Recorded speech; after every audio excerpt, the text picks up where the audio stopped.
A warm welcome to the very first episode of our educational series on brain SPECT imaging.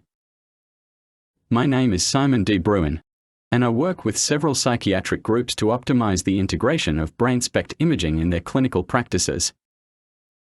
SPECT imaging is a nuclear medicine procedure which itself is a part of radiology. However, its images are very different because they represent function rather than structure.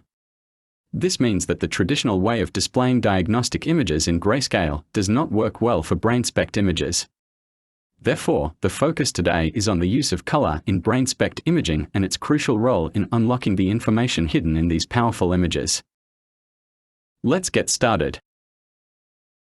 So, if grayscale is the predominant color scale in medical imaging, then why do we want to use color in brain SPECT? When reading an X-ray image, we want to be able to see the smallest structural details, which works best in grayscale. Applying color to the same image, as shown on the right, makes the image unreadable. Same for magnetic resonance imaging. When applying color, the anatomical details become less visible. When it comes to visualizing function, like in brain SPECT imaging, color is a much better choice. Due to the limited spatial resolution, we are less interested in anatomical detail, but more interested in regional differences in brain function. However, there are a great many color scales to choose from, and not all are created equal. For brain SPECT imaging, we recommend the DGP scale on the right, which allows the reader to observe regional differences in an easy-to-grasp, semi-quantitative way. Here is an analogy. When the overall structure is known, in this example a map of the United States, it is much easier to read the regional temperature variations, the function, when presented in color.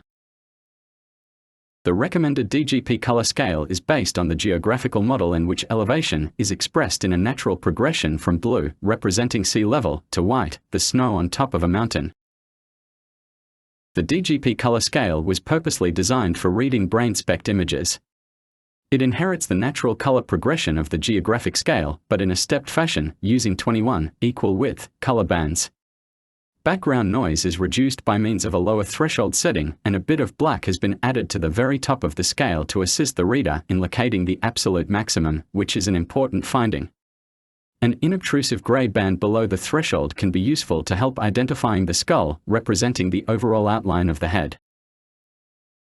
Since each of the 21 color steps has a fixed width of approximately 3%, it allows for a semi-quantitative review of functional differences.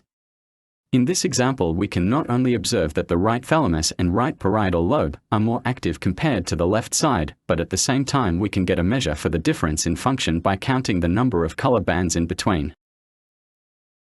Depending on the underlying image, a grayscale visualization does not always tell the entire story. Some images need color to do them justice.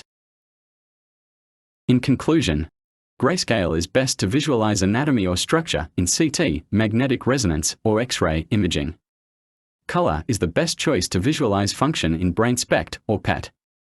We have seen the advantages of the DGP color scale, and we guarantee that it becomes addictive after just a few uses. Thank you for your attention. We hope you enjoyed this presentation, and please stay tuned for further episodes in this series on brain SPECT imaging.